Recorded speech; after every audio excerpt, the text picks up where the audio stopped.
Hello সবাইকে, Tanuj YouTube চ্যানেলে আপনাদের সকলকে স্বাগত। আজ আমার রেসিপি তেমন কিছু রান্না নয়, এটা একটা রেসিপি হচ্ছে পটল বাটা, যেটা আমার বাড়িতে ভীষণ সবাই ভালোবাসে। একটু বাটা টাটা বেঙ্গলি পরিবারে সবাই মোটামুটি ভালোবাসে, তো এই রেসিপিটা আমাদের বাড়িতে ভীষণই হয়। বিশেষ করে সেই সব পটল দিয়ে হয় যেসব পটলগুলো ধরুন একটু পাকা পাকা হয়ে গেছে, যেগুলো আপনি মানে অনেক সময় আপনারা রান্না করতে চান না, যে না পটলটা পেকে গেছে রান্না করব না, সেই পটলটা দিয়ে আপনারা এগুলো রান্না মানে এই পটল বাটা রেসিপিটা করতে পারেন। ভীষণই টেস্টের হয় রেসিপিটা। গরম ভাতে এরকম পটল বাটা রেসিপি থাকলে আর কিচ্ছু লাগে না। তো চলুন দেখিয়ে দিই আপনারা কিভাবে এই রেসিপিটি করবেন। তো একটা কথা, এই কদিন আমার রেসিপি দেওয়া হয় না, আমি ভীষণই ব্যস্ত ছিলাম, তো আবারও এখন থেকে রেগুলারিটি মেনটেন করা শুরু করছি। তো চলুন দেখিয়ে দিচ্ছি রেসিপিটা। ফার্স্টে আমি দেখুন এইভাবে পাকা পাকা পটলগুলোকে সুন্দর করে এরকমভাবে কেটে নিয়েছি। এগুলো বেশিরভাগই পাকা পটলই আছে। দেখুন এইভাবে খোসা ছাড়িয়ে নিয়েছি আর তারপর এরকম ছোট ছোট করে কেটে নিয়েছি। এবার দেখুন এদিকে আমি নিয়েছি কালো জিরে, কিছুটা পেঁয়াজ কুচি আর রসুনের টুকরো, একটু রসুন বেশি লাগবে, আর একটা গোটা পেঁয়াজ দিয়েছি আর কিছু কাঁচা পাকা লঙ্কা।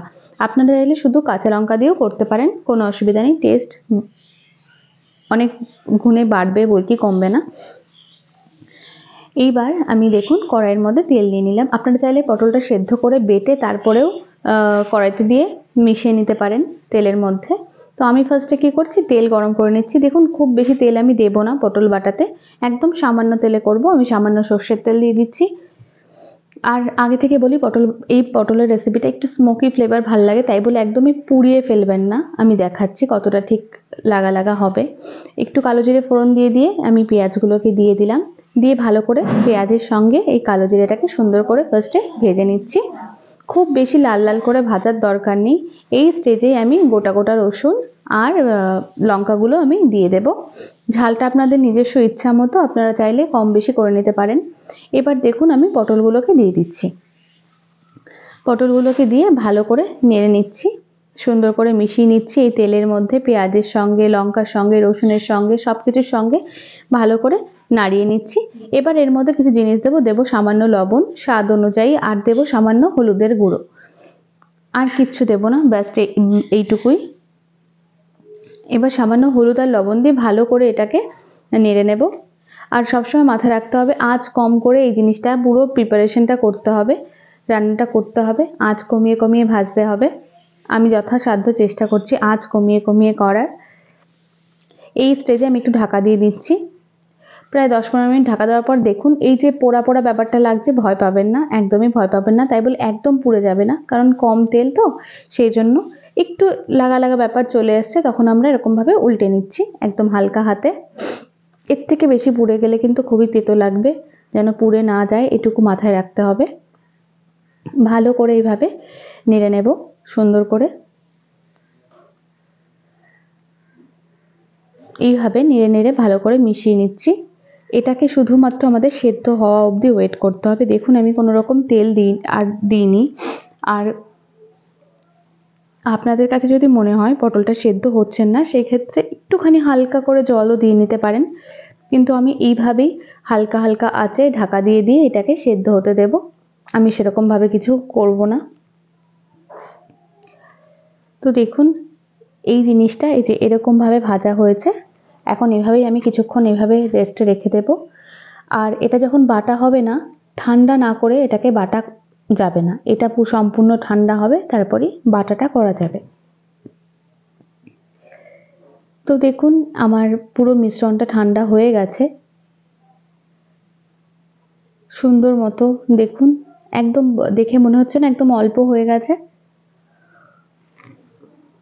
আপনারা যদি একটু বেশি করে পেঁয়াজ দিয়ে ভাজেন পুরো মিশ্রণটাকে, এই পটলটাকে, তাহলে খুব বেশি এর মধ্যে চিনি বা মিষ্টি দেওয়ার দরকার নেই। আর যদি খুব বেশি না পেঁয়াজ দেন তাহলে দেবেন। এবার আমি একটা ছোট যে মিক্সি ছোট বাটিটা হয় তার সেটা নিয়ে নিলাম, তার মধ্যে এই পুরো মিশ্রণটাকে নিয়ে নিচ্ছি।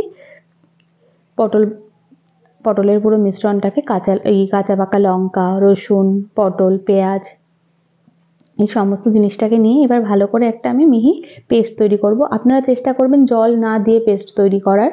আর যদি জল দিয়ে দেন সামান্য পেস্ট করার সময়, তাহলে পটলটাকে আবারও কড়াইতে দিয়ে নাড়তে হবে, কারণ জল জল থেকে গেলে সেই ক্ষেত্রে ভালো লাগে না। তো এইভাবে আমি পুরো মিশ্রণটাকে এবার বেটে নিচ্ছি মিক্সিতে দিয়ে।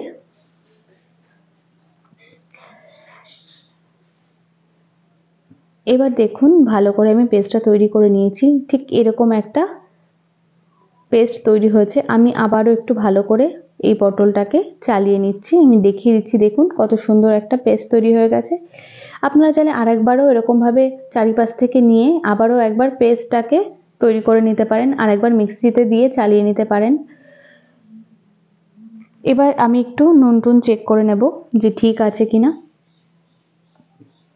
এবং এটাকে আমার একটুখানি মনে হচ্ছে একটু ছাড়া ছাড়া ব্যাপার, তাই জন্য আমি আবারও একটু পেস্ট করে নেব। তার আগে আমি এর মধ্যে একটু সামান্য মিষ্টি দেব, মানে একটু চিনি দেব, তারপরেই আমি এটাকে আবারও পেস্ট করব।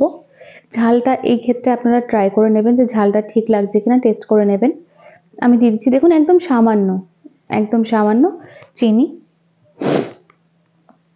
এই সামান্য চিনিটুকু দিয়ে আমি এটার আবারও একটা মিহি পেস্ট তৈরি করে নেব। এর থেকেও বেটার যাতে পেস্ট তৈরি হয়ে যায় সেটাই করব।